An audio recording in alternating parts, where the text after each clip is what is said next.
Я никакой опасности не представляю. Стабильно хуже. Хыяш бирсин Хывай.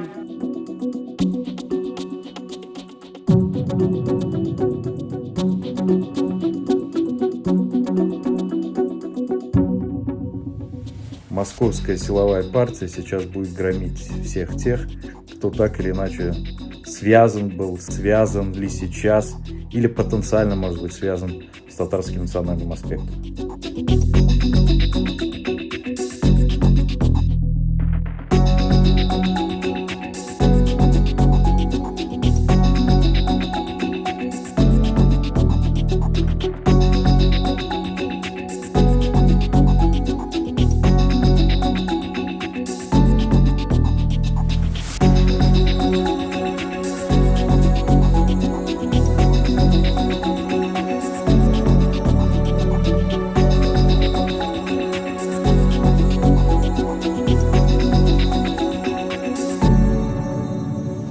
Прежде всего, это люди, которые были включены в татарскую национальную повестку.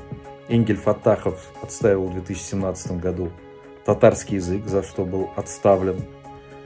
Садриев, так или иначе, также был связан с татарским культурным наследием.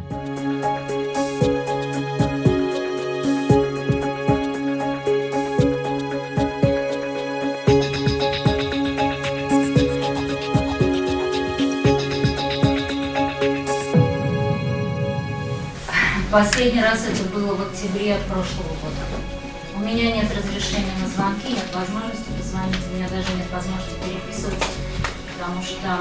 то есть письма по почте ходят, это в 1,5 месяца. Хорошо. А как вы себя чувствуете вообще? Стабильно хуже.